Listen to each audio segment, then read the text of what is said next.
Bismillahirrahmanirrahim. Assalamualaikum warahmatullahi wabarakatuh.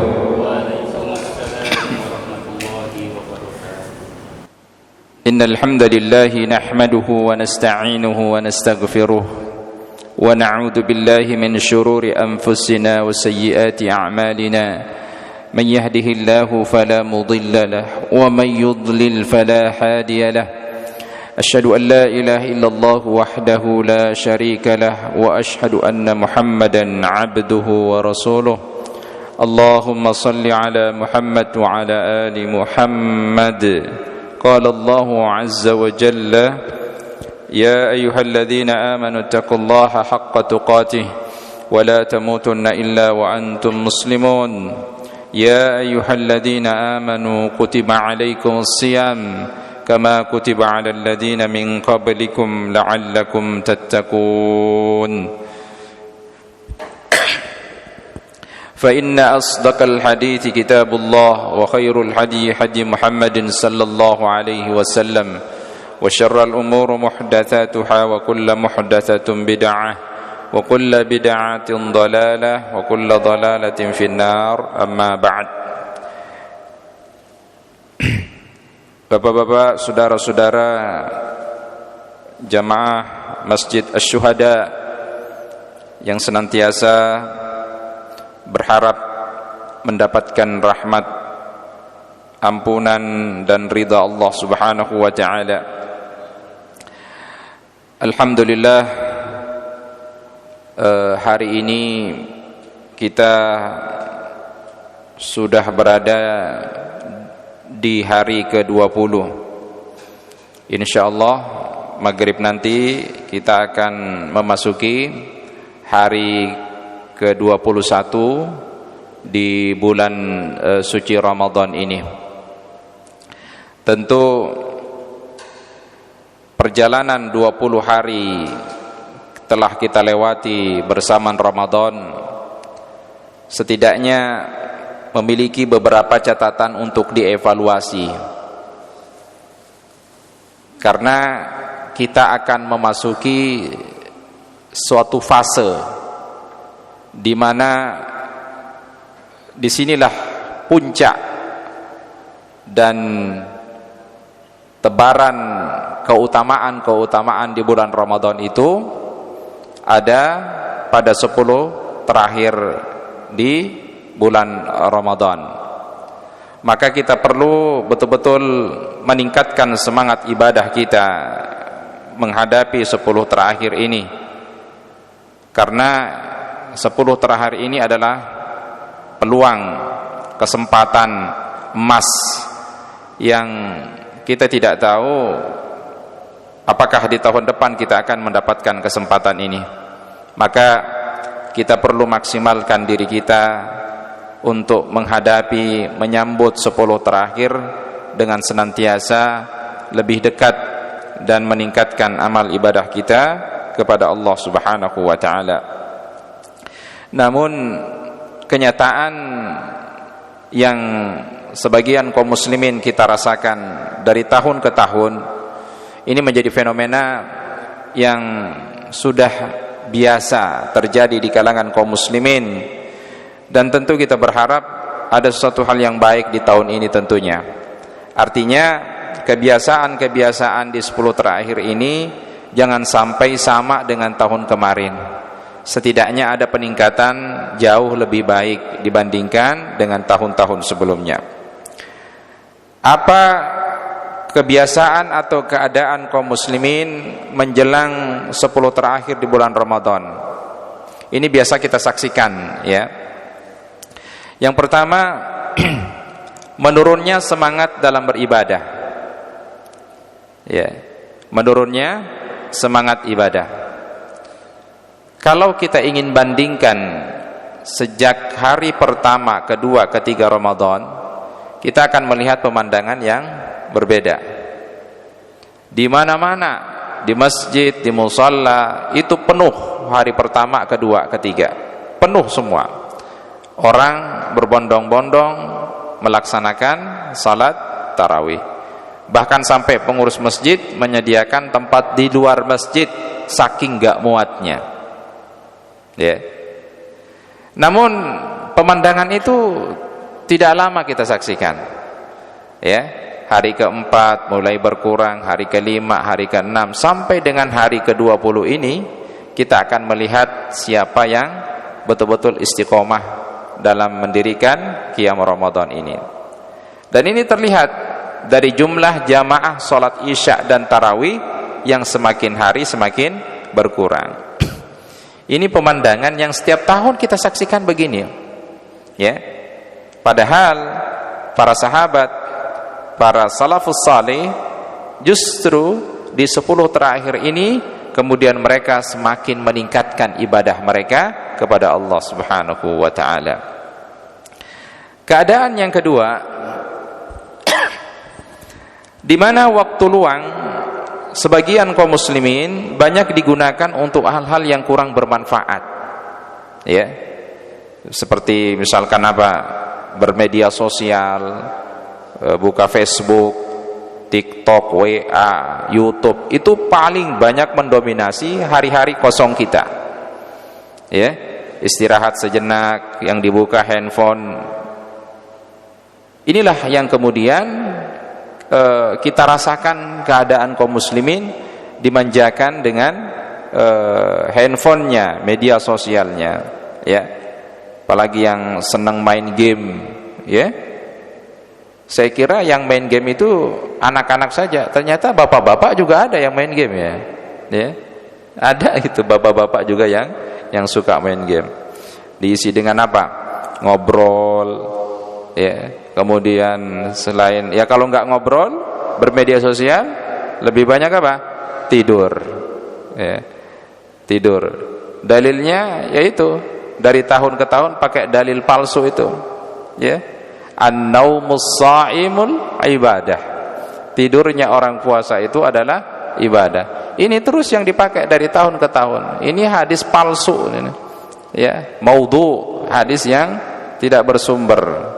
Ini yang dipakai pembenaran orang kalau tidur. Wah, tidur itu kan ibadah waktu puasa. Dikeluarinlah dalil ini. An-naumus sha'im ibadah. Naudzubillah, ya. Yang kedua, keadaan kaum muslimin kita saksikan banyak yang mengadakan acara-acara buka bersama di mana-mana di luar. Sehingga apa? Melalaikan sholat maghrib, isya dan tarawihnya. Saking senangnya kumpul, reunian, buka bersama, ya, sekantor atau sealumni SMA, sealumni kuliahan, SMP. Sehingga apa? Banyak kita saksikan setelah mereka buka bersama lalai, tidak sholat maghrib, ya, isya kelewat, tarawih kelewat. Nah, ini yang terjadi sebagian kaum muslimin. Kemudian apalagi yang terjadi pada kaum muslimin menjelang 10 terakhir Ramadan ini? Menyiapkan hal-hal yang terkait dengan apa? Lebaran. Misalkan kue lebaran, ya, belanja baju di mall dan lain sebagainya. Ini yang kemudian mendominasi. Dan tidak kalah pentingnya adalah sibuk persiapan mudik. Nah, dengan segala perlengkapan bawaannya udah disiapkan. Kita katakan bahwa mudik itu tidak salah, ya. Kalau misalkan siapa yang mudik itu betul, ke kampung halaman, ketemu orang tua, ya, lebaran sama orang tua. Nah, yang akan menjadi salah adalah ketika kita dilalaikan, sehingga yang seharusnya kita mendapatkan kesempatan emas 10 hari terakhir Ramadan karena persiapan mudik itu, sehingga kita tidak mendapatkan. Nah, inilah yang 5 hal yang kemudian terjadi pada sebagian kaum muslimin menjelang berakhirnya bulan suci Ramadan. Lalu apa panduan yang diajarkan Rasulullah SAW kepada kita dalam rangka menghadapi 10 terakhir di bulan suci Ramadan? Kita akan dapatkan keterangannya, hadis dari Aisyah radhiyallahu anha yang diriwayatkan oleh Imam Al-Bukhari juga Imam Muslim. Kana Rasulullah sallallahu alaihi wasallam idza dakhala al-'ashru ay al-ashrul akhir min Ramadan syadda mi'zarahu wa ahya laylahu wa ayqadha ahlahu. Adalah Rasulullah sallallahu alaihi wasallam ketika memasuki 10 Ramadan terakhir, syadda mi'zarahu, beliau mengencangkan ikatan sarungnya. Nah, kita akan jelaskan nanti apa maksudnya. Beliau mengencangkan ikatan sarungnya. Wa ahya lailahu, beliau menghidupkan malam-malamnya, tentunya dengan ibadah. Wa ayqadha ahlahu, dan membangunkan keluarganya, istrinya, untuk bersama-sama beribadah. Nah, 3 hal inilah yang dilakukan oleh Rasulullah sallallahu alaihi wasallam saat memasuki 10 hari terakhir di bulan Ramadan. Kita akan jelaskan satu persatu. Yang pertama, syadda mi'zarahu, mengencangkan kain sarung. Yang dimaksud mengencangkan kain di sini adalah meninggalkan istri-istri beliau. Ya, ini bahasa apa? Bahasa majaz ya. Jadi dimaksud mengencangin sarung di sini sementara waktu meninggalkan istri-istri beliau. Untuk apa? Konsentrasi ibadah di 10 terakhir. Ya. Nah, jangan kemudian diartikan secara tekstual. 10 terakhir semuanya pada ngencengin sarung, tapi masih deketin bini. Sarungnya aja yang dikencengin, tapi bininya gak ditinggalin. Nah, ini penafsiran yang salah. Ya. Bahkan ada yang sengaja ngelonggarin sarungnya biar ditarik mudah. Nah, jadi ini adalah informasi kepada kita bahwa keadaan Rasulullah itu betul-betul sungguh-sungguh ketika 10 terakhir Ramadan untuk ibadah kepada Allah sampai sementara waktu menjauhi istri-istri beliau. Nah, ketika awal puasa dahulu, jamaah yang dirahmati Allah, itu dilarang melakukan hubungan suami istri, baik siang hari maupun malam hari. Itu aturannya. Awal puasa itu diwajibkan, dilarang melakukan hubungan suami istri. Akhirnya para sahabat kemudian pada saat itu sebagian tidak tahan. Ya, tidak tahan kalau harus tidak berhubungan suami istri juga di malam hari. Banyak di antara mereka yang kemudian jatuh. Maksudnya banyak kemudian di antara mereka melakukan hubungan suami istri di malam hari. Sehingga Allah Subhanahu wa taala menurunkan ayat Quran surah Al-Baqarah 187, "Alimallahu annakum kuntum takhtanuna anfusakum fataba 'alaikum wa 'afa 'ankum." Kata Allah apa? Allah mengetahui bahwasanya kamu tidak dapat menahan nafsu kamu. Karena itu Allah Subhanahu wa taala mengampuni kamu dan memberikan maaf kepadamu. Ya. Jadi kemudian perintah ini lalu dihapus. Maaf, larangan ini kemudian dihapus. Karena sebagian besar pada saat itu tidak mampu untuk menahan nafsunya. Coba, kalau seandainya syariat itu sampai sekarang berlaku, kuat enggak? Ya, malam juga enggak. Kemudian Allah tahu bahwa kalian, kata Allah, telah melanggar dengan melakukan hubungan suami istri di malam Ramadan, padahal kalian dilarang. Maka yang menyebabkan pahala kalian menjadi berkurang. Allah kemudian mengampuni atau memberikan kelapangan, dihapuskannya larangan hubungan intim suami istri di malam hari, sehingga pada saat itu diperbolehkan dan tidak berdosa. Maka turunlah ayat uhilla lakum lailatas siyami arrafatu ila nisaikum hunna libasul lakum wa antum libasul lahun. Dihalalkan bagimu pada malam puasa bercampur dengan istrimu. Mereka adalah pakaian bagimu dan kamu adalah pakaian bagi mereka. Mulai saat itulah kemudian dihalalkan melakukan hubungan suami istri di malam hari pada bulan Ramadan. Fal'ana bashiruhunna wabtagu ma kataballahu lakum. Kata Allah, maka sekarang campurilah mereka. Ikutilah apa yang telah ditetapkan oleh Allah untukmu. Maka menjadi halallah berhubungan suami istri di malam hari. Ya, ini rahmat Allah. Allah tahu bahwa kita butuh hal seperti itu. Kemudian Allah menghalalkannya di bulan Ramadan pada malam hari.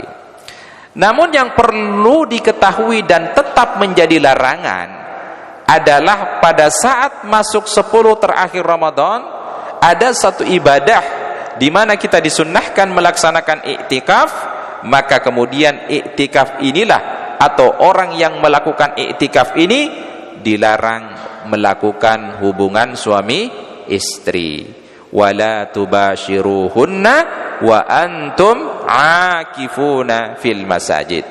Tetapi janganlah kamu campuri istri kamu sedang kamu beriktikaf di masjid.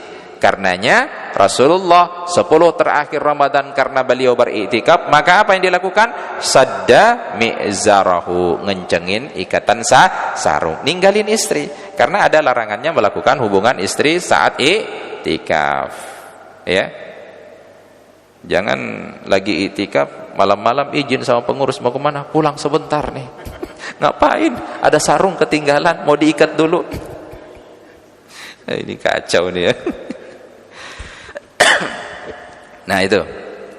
Yang kedua, yang dilakukan oleh Rasulullah sallallahu alaihi wasallam, wa ahya lailahu. Beliau menghidupkan malam-malamnya dengan ibadah. Di 10 terakhir Ramadan dihidupkan. Bagaimana cara menghidupkan malam-malam dengan ibadah? Yang pertama, dengan tilawah Al-Quran. Ini ya. Ada yang sudah khatam di sini mungkin Pak ya. Ada yang 5 kali, Masya Allah. Ada yang 5 kali Pak sudah khatam. 4 kali, 3 kali. Saya Ustaz udah khatam. Di mana? Di ayat khatamallahu ala qulubihim. Itu baru Al-Baqarah itu. Kalau udah 20 hari masih Al-Baqarah itu perlu dipertanyakan itu, ya.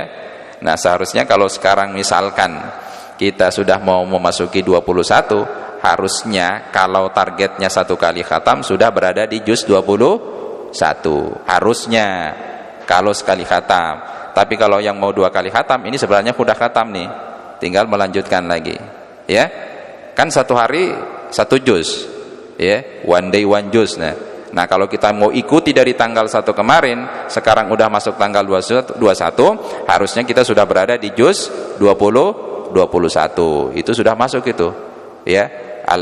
Surat Al-Ankabut masuk ke surah Ar-Rum, ya. Bahkan sudah ada lebih mungkin Pak ya. Ada yang sudah juz 23, 24 ya. Iya. Atau jangan-jangan ada kumpulan juz di rumah. Ya, sebuah ya. Tilawah. Apa itu tilawah? Qiraatin masbu' bisautin nusus. Jadi tilawah itu membaca teks dengan suara. Jadi kalau ada orang tilawah, orang ngaji itu harus keluar suaranya. Bapak kok baca Quran gak kedengaran? Saya mah bacanya dalam hati. Itu bukan baca Quran kalau dalam hati. Jadi orang tilawah itu harus keluar suaranya, ya, masmu' kedengaran, ya. Itu tilawah. Karena orang yang baca di dalam hati perlu dicurigai.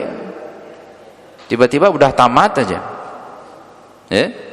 Nggak tahu benar apa enggak. Maka orang tilawah itu, yang namanya tilawah itu keluar suaranya. Qiraatil Qur'anil Karim bi tariqatil murattalah. Bi tariqatil murattalah.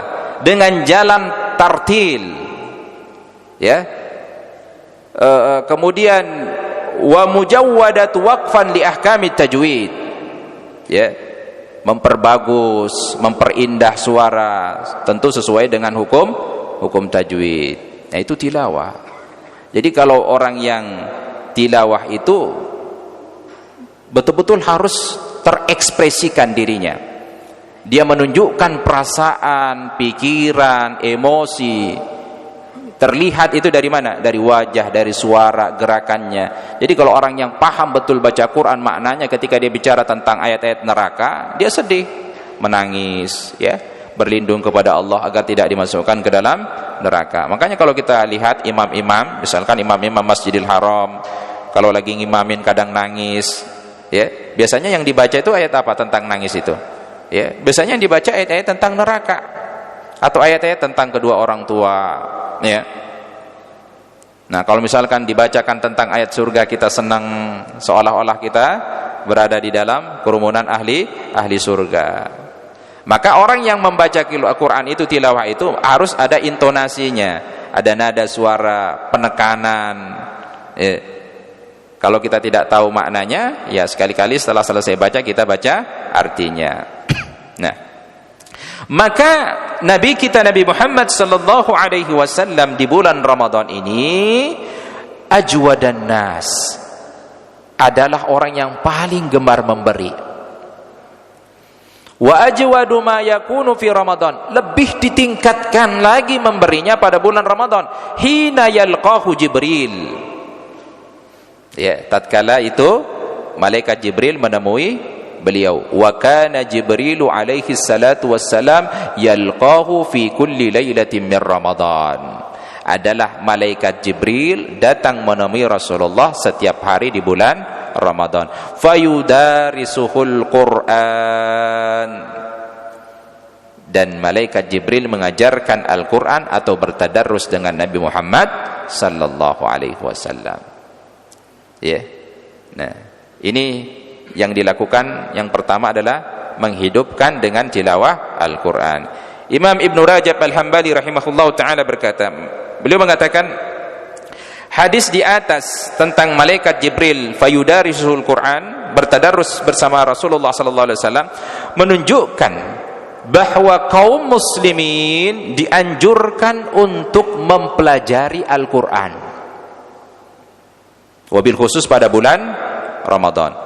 Berkumpul untuk mempelajarinya, di mana orang-orang yang di situ banyak hafalannya menjadi tempat untuk menyetorkan bagi yang lain hafalannya. Di mana yang di situ paling bagus bacaannya, mengajarkan kepada yang lain yang belum bagus bacaannya. Maka ini yang harus sebenarnya kita lakukan. Apalagi kalau dilakukan di malam hari, banyak menghabiskan waktu interaksi dengan Al-Quran. Karenanya menjelang wafatnya Rasulullah sallallahu alaihi wasallam itu bahkan 2 kali khatam malaikat Jibril turun, kemudian mengkhatamkan sampai 2 kali bersama Rasulullah sallallahu alaihi wasallam. Nah, tentang tilawah ini kita akan lihat bagaimana potret orang-orang terdahulu ketika berinteraksi dengan Al-Quran pada bulan Ramadan. Qatadah, beliau di luar bulan Ramadan, di bulan-bulan biasa, itu bisa mengkhatamkan Al-Quran 1 kali dalam masa 7 hari, sepekan, Pak. Bisa khatam, Pak. Kemudian masuk bulan Ramadan, beliau bisa mengkhatamkan 1 kali dalam masa 3 hari. Sementara saat memasuki 10 hari terakhir di bulan Ramadan seperti ini, beliau mengkhatamkan 1 kali pada setiap malamnya. 1 kali setiap malam itu bisa khatam, Pak. Jangan ditanya tidurnya kapan. Ya. Karena kalau kita misalkan perhatikan bacaan 1 kali khatam 1 hari itu, maka seluruh malamnya diisi dengan baca Quran. Dikisahkan juga Imam Asy-Syafi'i rahimahullahu taala mengkhatamkan Al-Quran itu selama Ramadan sebanyak 60 kali, Pak. Berarti dalam sehari berapa kali beliau khatam? 2 kali. 1 kali di siang hari, 1 kali di malam hari. Sementara itu Imam Malik yang biasa aktivitas beliau adalah mengajar, namun pada bulan Ramadan beliau menghentikan pengajarannya. Lebih beliau fokuskan untuk membaca Al-Quran. Sufyan Ats-Tsauri adalah seorang ulama di mana keilmuannya setara dengan imam 4 mazhab. Beliau meninggalkan ibadah-ibadah sunnah lainnya selama bulan Ramadan untuk kemudian difokuskan membaca Al-Quran. Nah, inilah yang dilakukan oleh para salafus saleh ketika interaksi mereka dengan Al-Quran, apalagi menjelang 10 terakhir bulan Ramadan. Yang kedua, cara menghidupkan malam 10 terakhir itu adalah dengan qiyamul lail. Qiyamul lail. Meskipun ini ada khilaf di kalangan ulama, ya. Ada yang mengatakan ketika sudah selesai salat tarawih maka tidak ada salat malam lagi. Karena sejatinya salat malam yang dikerjakan pada bulan Ramadan namanya tarawih. Kan penyebutannya ada qiyamul lail, ada tahajud, ada tarawih kalau sebutannya di bulan Ramadan. Nah, sebagian ulama berpandangan kalau yang sudah melaksanakan salat tarawih maka tidak ada lagi salat qiyamul lail. Ya. Tapi sebagian lagi mengatakan dibolehkan saja dengan alasan bahwa salat tarawih atau qiyamul lail itu tidak memiliki batasan. Mau berapa? Makanya kita lihat ada yang salat 11, 20, 23, ada yang 30, ada yang 40 bahkan, ya. Karena batasannya tidak ada. Masna, ketika ditanya masna, dua. Nah, kemudian yang tidak boleh dilakukan 2 kali dalam 1 malam adalah salat witir. Ya, cukup hanya 1 kali dalam 1 malam. Nah. Apa keutamaan qiyamul lail? Afdalus salati ba'dal fariidah salatul lail. Salat yang paling afdal setelah salat wajib adalah salat malam. Kenapa? Karena salat sunnah pada malam hari itu, ya, dikatakan afdal dikarenakan pada malam hari itu bisa lebih khusyuk bermunajat kepada Allah. Hati, lisan kita lebih khusyuk, kesibukan kita berkurang, apalagi melawan rasa ngantuk yang berat, ya. Maka keutamaannya jelas diberikan oleh Allah Subhanahu wa taala kepada mereka yang bangun di malam hari. Tatajafa junubuhum 'anil madaji'i yad'una rabbahum khaufan wa tama'an wa mimma razaqnahum yunfiqun. Lambung mereka jauh dari tempat tidurnya, jarang tidur. Kenapa? Mereka selalu berdoa kepada Allah. Mereka penuh rasa takut, mereka penuh rasa harap, dan mereka menafkahkan sebagian rezeki yang Allah berikan kepada mereka. Ya. Selain itu, kanu qalilan minal laili ma yahja'un. Ya, di dunia mereka sedikit sekali tidur di malam hari karena lebih banyak menghabiskan malamnya dengan qiyamul lail. Walladzina yabituna li rabbihim sujjadan wa qiyama, yaitu orang-orang di malam hari bersujud, berdiri untuk Rabb mereka. Maka dalam satu hadis yang diriwayatkan oleh Imam Tirmidzi, Rasulullah sallallahu alaihi wasallam bersabda, ayyuhan nas, wahai sekalian manusia, absus salam, tebarkanlah salam, wa at'imut ta'am, sering-seringlah berbagi makanan, wa sallu bil laili wan nasu niyam, dan salatlah kalian pada malam hari sedang manusia dalam keadaan tidur, tadkhulul jannata bisalam, kalian akan masuk surga dengan selamat. Ya. Dalam riwayat lain disebutkan, inna fil jannati ghurafa, sesungguhnya di surga itu ada kamar, tura dhuhuruha min butuniha wa butuniha min dhuhuriha, dari luar nampak ke dalam, dari dalam nampak keluar. Kemudian ada seorang Arab Badui berdiri, kemudian bertanya kepada Rasulullah, "Ya Rasulullah, ya, liman hiya ya Rasulullah? Untuk siapa surga itu wahai Rasulullah?" Yang tadi kamar yang dijelaskan oleh Rasulullah itu ditanya, untuk siapa kamar itu? Liman atobal kalam, bagi orang yang selalu berkata benar. Wa adamas siyam, bagi orang yang selalu berpuasa. Wa at'amat ta'am, bagi orang yang selalu senang memberi makan. Wa sallu lillahi wan nas, wa sallu lillahi bil laili wan nas niyam, bagi orang yang berdiri di malam hari karena Allah sedang manusia dalam keadaan tidur, mereka akan mendapatkan kamar ini di surga. Yang ketiga, cara menghidupkan malam 10 terakhir itu dengan menghidupkan malam-malam kemuliaan, atau yang kita sebut dengan Lailatul Qadar. Lailatul Qadar itu pada penjelasan hadis Rasulullah SAW disebutkan taharru Lailatul Qadri fil ashril awakhiri min Ramadan.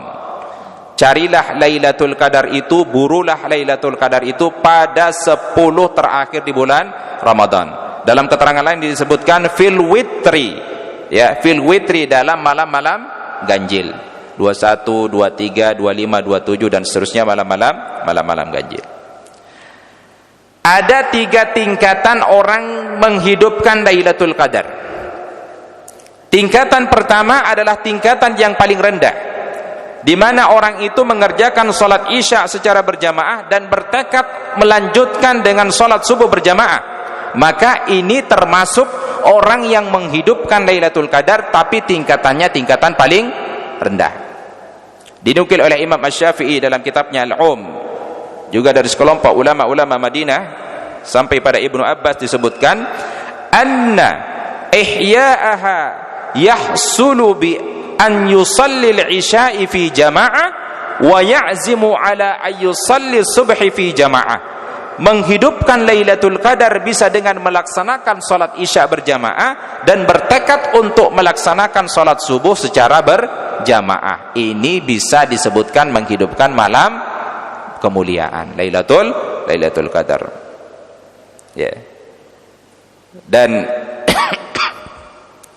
satu hadis dari sahabat Utsman bin Affan yang diriwayatkan oleh Muslim, Rasulullah sallallahu alaihi wasallam bersabda, "Man syahidal isya'a fil jamaah."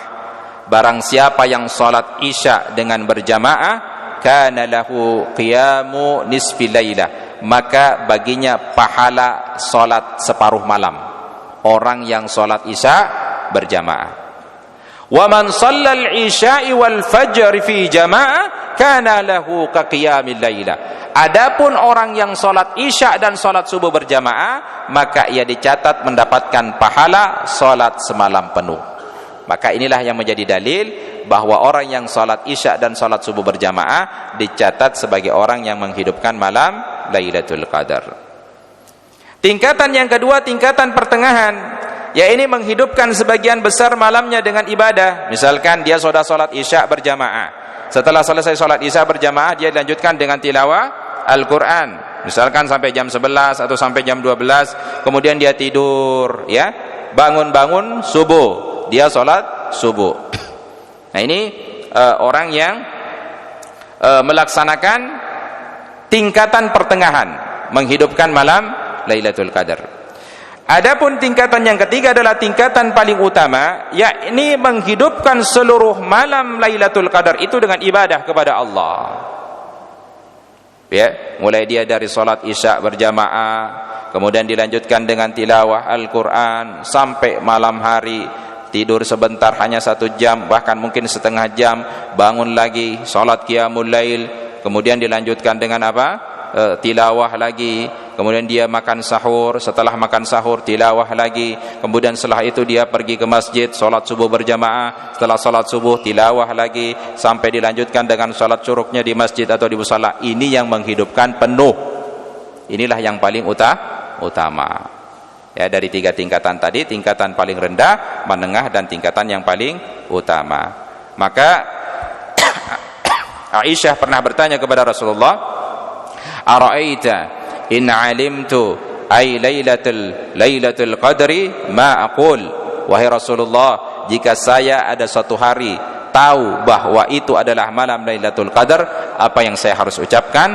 Qala quli, maka katakanlah Allahumma innaka afuwun tuhibbul afwa fa'fu anni. Inilah yang diajarkan, doa yang diajarkan Rasulullah sallallahu alaihi wasallam. Dan ini sebenarnya sudah hafal sebagian besar kaum muslimin doa ini, tapi penempatannya kadang keliru. Penempatan doanya. Ini dibaca dari awal Ramadan biasanya. Ya, biasanya kalau dibaca itu Bilal-Bilal di masjid-masjid atau di musalla-musalla, Bilal tarawih. Ini pasti baca doa ini. Allahumma innaka afuwun tuhibbul afwa fa'fu anni, tambah lagi ya karim. Ini sebenarnya doa ketika mendapatkan malam Lailatul Qadar. Aisyah nanya, wahai Rasul, apa yang mesti saya baca jika saya mendapatkan dan tahu bahwa itu adalah Lailatul Qadar? Nabi mengajarkan, maka bacalah Allahumma innaka afuwun tuhibbul afwa fa'fu anni. Nah, ini yang diajarkan. Kemudian selanjutnya, cara menghidupkan malam 10 terakhir itu dengan beriktikaf.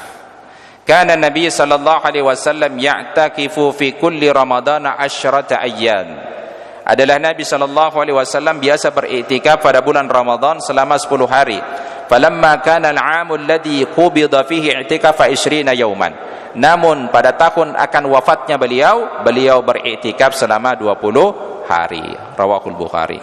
Nah, ini yang kemudian menjadi sunnah menjelang 10 terakhir Ramadan, yakni dengan melakukan apa? I'tikaf. I'tikaf itu artinya berdiam di masjid, ya, berdiam di masjid dengan niat untuk ibadah kepada Allah Subhanahu wa taala. Jemaah yang dirahmati Allah Subhanahu wa taala. Kemudian yang ketiga yang dilakukan oleh Rasulullah sallallahu alaihi wasallam menjelang 10 terakhir Ramadan adalah wa aiqadha ahlahu. Beliau membangunkan keluarganya untuk bersama-sama ibadah. Dalam satu hadis diriwayatkan oleh Imam Abu Daud, Rasulullah sallallahu alaihi wasallam bersabda, rahimallahu rajulan, semoga Allah merahmati seorang laki-laki, qama minal lail, dia bangun di tengah malam hari, fasalla, untuk melaksanakan salat, wa aiqadha imra'atahu, kemudian dia bangunkan istrinya juga, fa in abad, ya, jika istrinya enggan untuk bangun, nadaha fi wajhihal ma, kemudian dia memercikkan air pada wajah istrinya. Ini laki-laki seperti ini Allah rahmati. Dia bangun di malam hari, salat malam, kemudian dia ajak istrinya enggan, dipercikkan air. Nah, ingat catatan ya, dipercikkan, bukan ngambil gayung. Ya. Datang-datang ngamalin hadis ini, diguyur istrinya, basah. Ditanya, kenapa Abi ngelakuin? Saya mengamalkan hadis yang tadi disampaikan Pak Ustadz. Ya, dipercikkan Pak. Sama, rahimallahu mra'atan, Allah, semoga Allah merahmati seorang istri, seorang perempuan, qamat minal laili, dia bangun di malam hari, fasallat, lalu dia salat, wa aiqadat zaujaha, dia bangunkan suaminya, fa in aba, jika suaminya enggan bangun, nadahat fi wajhihil ma, sama, istri juga boleh mengambil air untuk dipercikkan ke muka suami. Nah, kalau tadi pakai gayung, ya istri akan balas juga pakai ember. Ya. Jadi inilah kehidupan yang begitu indah, ya, yang digambarkan Rasulullah sallallahu alaihi wasallam. Sufyan Ats-Tsauri berkata, kata beliau apa? Aku sangat suka, ya, aku sangat suka pada diriku jika memasuki 10 hari terakhir di bulan Ramadan, untuk kemudian bersungguh-sungguh dalam menghidupkan malam hari dengan ibadah kepada Allah. Lalu aku membangunkan keluargaku untuk salat jika mereka mampu. Tetapi jika mereka tidak mampu, ya aku biarkan. Nah, jadi di sini kita tidak boleh memaksakan. Kalau istri kita, anak-anak kita kemudian mau untuk bangunkan di malam hari, maka kita bangunkan mereka untuk sama-sama mendirikan salat qiyamul lail.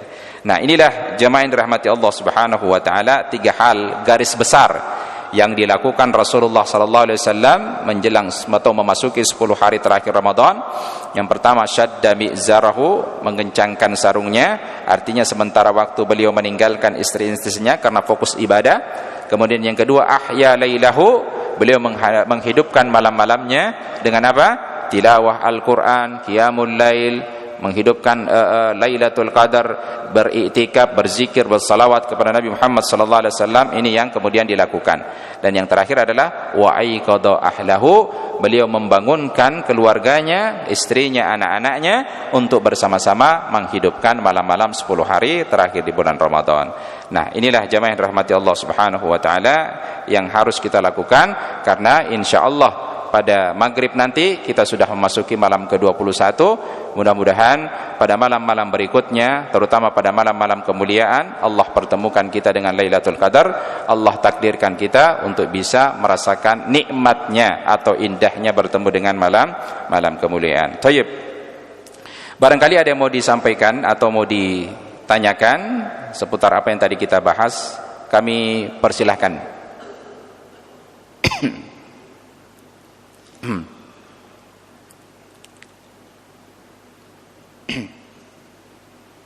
Ada mau ditanyakan? Silakan. Mau bertanya, Ustaz, dalam kita beriktikaf di masjid, Ustaz. Baik. Apakah ada larangan untuk keluar dari masjid? Dan kapan waktu dimulainya, Ustaz? Apakah dari maghrib atau dari isya, Ustaz? Baik. Tentang iktikaf, ya, ada beberapa hal yang perlu diperhatikan.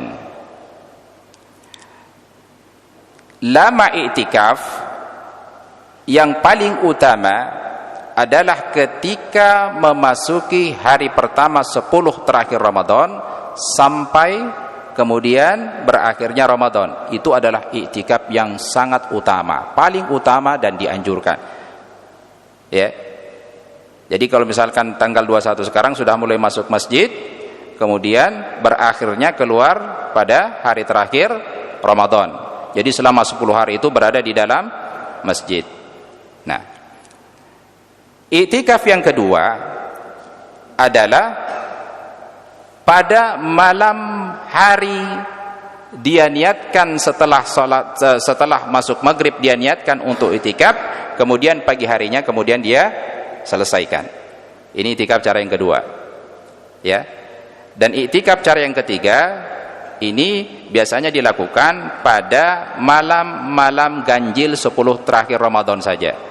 Hanya pada malam 23, hanya pada malam 25, ya. Dan itu masuknya ada yang setelah selesai sholat isya atau selesai salat tarawih, kemudian pulang setelah sholat subuh. Apakah ini dinamakan iktikaf? Iya, ini dinamakan iktikaf. Karena iktikaf itu adalah berdiam diri di dalam masjid, tujuannya untuk ibadah kepada Allah. Tetapi yang paling utama tadi 10 hari itu, kemudian tidak keluar, tidak kemana-mana, kecuali ada udzur yang amat penting baru dibolehkan. Nah, apa yang membatalkan iktikaf? Nah, kalau misalkan kita mau ngambil yang 10 hari, maka yang membatalkan itu yang pertama adalah keluar masjid tentunya, tanpa ada alasan yang syar'i. Dan tanpa ada kebutuhan yang mubah yang mendesak. Ya. Nah ini, jadi dia keluar masjid tanpa ada alasan yang syar'i. Misalkan dia keluar masjid mau apa? Ambil chargeran, ambil sarung, keluar masjidnya malam-malam hari. Ya, anak-anaknya dia tahu, anak-anak pada tidur baru dia pulang ke masjid, ke rumah. Ya. Nah ini sesuatu hal yang tidak dibenarkan kecuali tadi alasan syar'i. Ya. Nah kemudian yang kedua yang tidak dibolehkan selama iktikaf adalah jima, bersetubuh dengan istri berdasarkan tadi Quran surah Al-Baqarah ayat 187. Ya. Nah ini yang tidak boleh. Ada catatan yang dibolehkan ketika iktikaf. keluar masjid dibolehkan disebabkan adanya hajat yang mesti ditunaikan. Misalkan pada saat kita i'tikaf di masjid semua toilet penuh. Kemudian pada saat itu kita mau buang hajat, maka kita boleh keluar rumah, masuk ke dalam rumah kita untuk buang hajat. Ini adalah suatu hal yang mendesak dan ini dibolehkan. Ya, setelah itu balik lagi ke masjid. Ya. Kemudian melakukan hal-hal yang mubah, misalkan gini, mengantarkan, kita ada tamu karena kita i'tikaf, maka dia datang ke masjid, kita antarkan dia pulang sampai pintu masjid, atau misalkan kita bercakap-cakap dengan dia, ini adalah satu hal yang boleh, ya.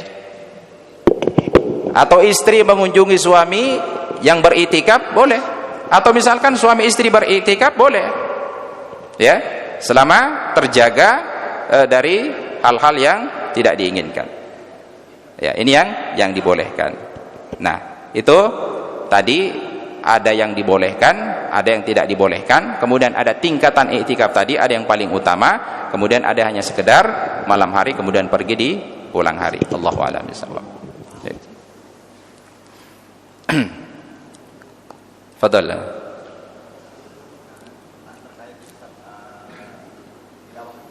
Baik.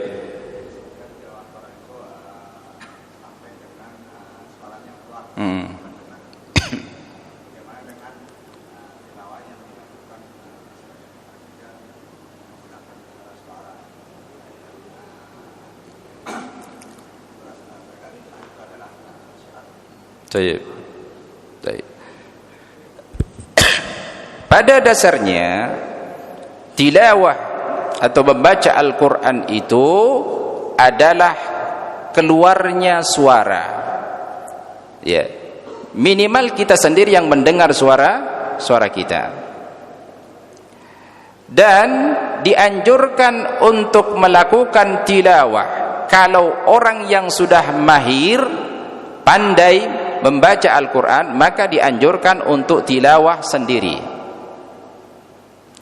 Tetapi kalau orang belum mahir membaca Al-Quran, masih terbata-bata, maka dia dianjurkan untuk belajar bersama orang yang bisa.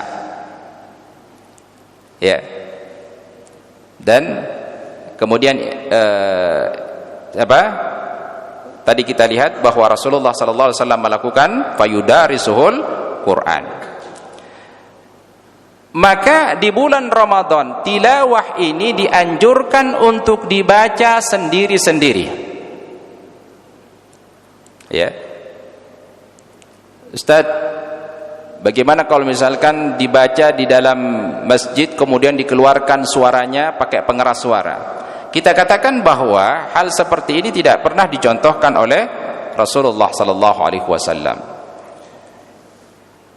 Bukan bicara tentang syiar saja, tetapi kepatutan seseorang hamba yang ketika dia beribadah kepada Allah, seharusnya ibadah itu adalah ibadah yang ia sembunyikan, menghindari perilaku-perilaku yang berbuat riya. Ya. Iya, kalau bacaannya bagus benar, kadang yang masih bacaan belepotan pakai pengeras suara lagi. Ya, maka sebaiknya dihindari, karena sunnahnya adalah membaca Al-Quran sendiri. Karena target khatam itu bukan target jamaah. Ya, ada di grup WhatsApp, bikin kelompok, bikin WhatsApp, yuk kita khataman Quran, kamu baca juz ini ya, saya baca juz ini, ya, satu hari khatam. Bukan begitu. Khatam itu kita sendiri yang membaca, bukan secara berjamaah. Maka tadarrusan di masjid itu dengan mengeraskan suara lebih baik dihindari. Satu, merusak nilai pahala kita, niat kita. Kemudian yang kedua, mengganggu orang lain. Ya, apalagi kalau di samping masjid kita ada orang sakit, ada anak kecil yang baru tidur dan lain sebagainya. Maka juga yang ketiga tidak pernah dicontohkan oleh Rasulullah sallallahu alaihi wasallam. Allahu a'lam bishawab. Sudah masuk, Pak? Taib. 2 menit lagi. Baik. Jamaah yang dirahmati Allah, mari, ada anjuran sunnah Rasulullah menjelang berbuka, berdoa. Ya, berdoa. Inilah doa insyaallah akan diijabah oleh Allah Subhanahu wa taala menjelang berbuka. Mari silahkan berdoa masing-masing, ya. Silahkan minta kepada Allah apa yang mau kita minta, apa hajat kebutuhan kita saat ini, silahkan minta kepada Allah. Mari kita berdoa masing-masing. Allah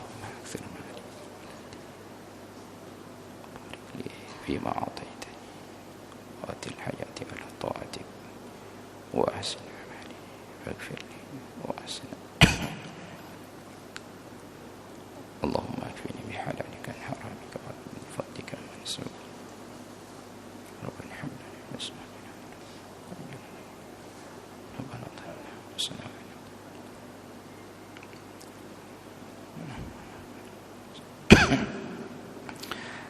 Taib, saya tutup majelis ini dengan baca doa kafaratul majlis. Subhanakallahumma bihamdik, asyhadu an la ilaha illa anta, astaghfiruka wa atubu ilaik. Assalamualaikum warahmatullahi wabarakatuh.